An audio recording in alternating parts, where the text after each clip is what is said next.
Take a good look at this. A simple comb. You probably used one this morning. It's one of the most ordinary objects in our lives, built for a simple task. But what if I told you that its history has less to do with looking good and more to do with staying alive? What if this simple tool wasn't invented for fashion, but as a weapon in a battle for survival?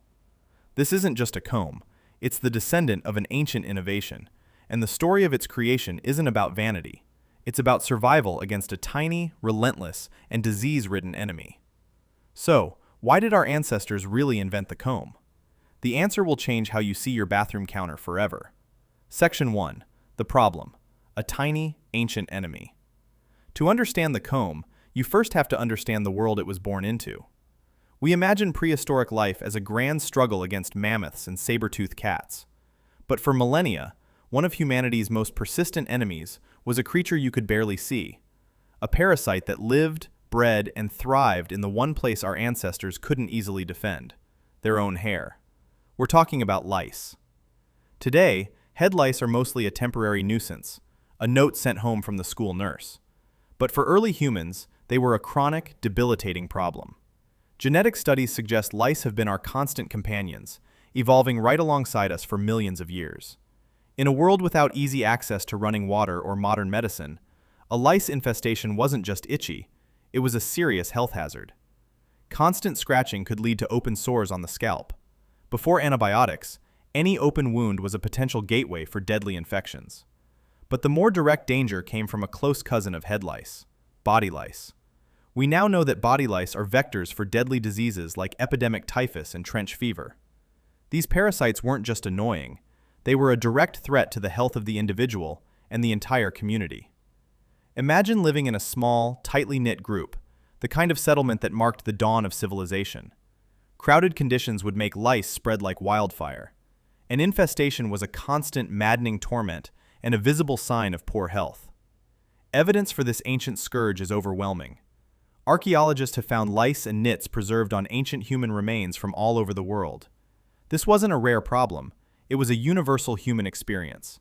Our ancestors were locked in a struggle with a parasite they could barely see, a battle being fought on their own bodies. They desperately needed a tool, and human ingenuity, as it so often does, provided one. Section 2. The innovation, a tool for health and hygiene. Before the comb, our ancestors' options for dealing with tangled, parasite-infested hair were grim: their own fingers, rough sticks, or sharpened rocks that would tear out hair but offer little real relief. But thousands of years ago, a revolutionary piece of technology began to appear in the archaeological record. In ancient settlements, archaeologists started finding small, flat pieces of animal bone, wood, and ivory, carved with a row of fine, closely spaced teeth. These were the first true combs. And while they were used for general grooming, their design points to a very specific, crucial function. These early combs were marvels of purpose-built design. They had a handle and a row of teeth, but the genius was in the details.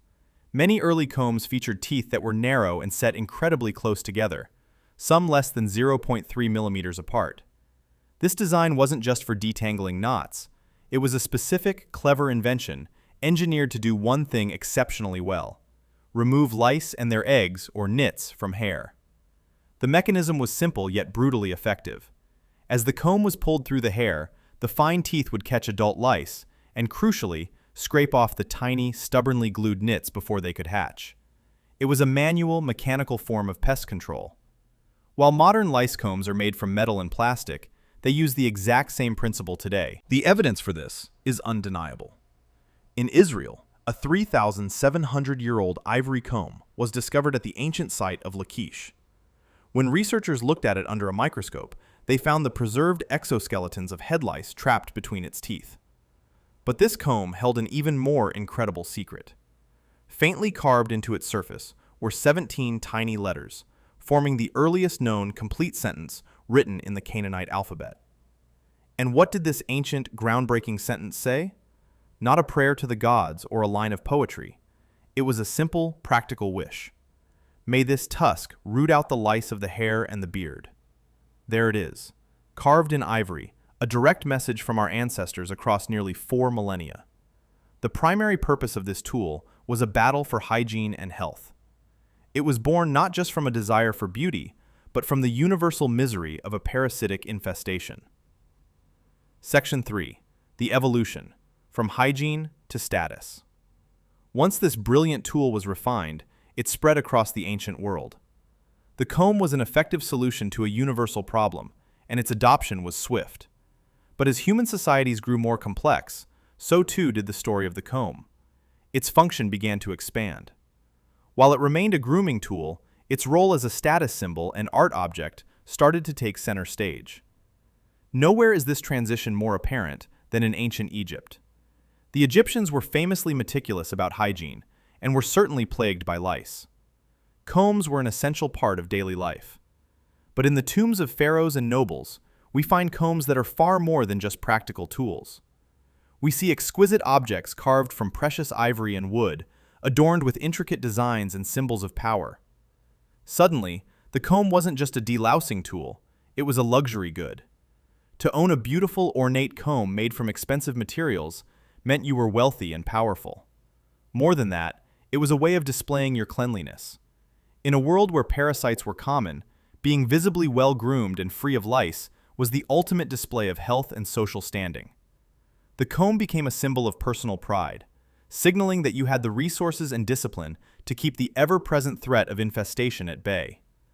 This pattern repeated across cultures. In ancient Rome, combs were used to create the structured, elaborate hairstyles favored by the elite. In China, exquisitely crafted combs from jade and wood became both functional tools and works of art. In Japan, the art of comb making, or kushi, became a respected craft essential for creating traditional hairstyles. The materials themselves tell a story of progress. Early combs were made from bone and wood. Then came precious ivory, a sign of luxury and trade. Later, combs were fashioned from metal, reflecting new technologies. In the 19th and 20th centuries, new materials like vulcanized rubber and plastic made combs cheap, durable, and available to everyone, bringing the story full circle. The comb had transformed. It began as a humble, essential tool in the fight for health. It became a canvas for artistry, a symbol of royalty, and an accessory of fashion. But it never fully lost its original purpose. Hidden within every decorative comb was the ghost of its practical, life-saving ancestor.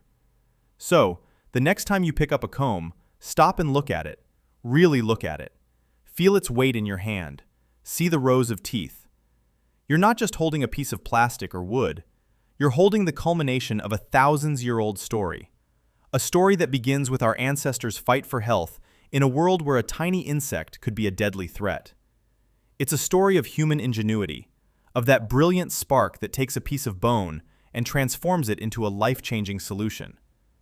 It's a story of how, once we solve the basic problems of survival, we reach for something more, for status, for beauty, for art. The journey from a simple delousing implement to a fashion accessory tracks the journey of humanity itself. We fought off the parasites, we cleaned ourselves up, and we started to build civilizations where we could worry about more than just the next immediate threat. That simple comb in your bathroom is a direct link to our most ancient ancestors. It's a testament to their intelligence, their resilience, and their long, hard-won battle for a healthier life. It's not just a comb, it's a piece of history. If you enjoyed uncovering the hidden history of this simple object, be sure to like this video and subscribe for more stories of ancient innovations that shaped our world.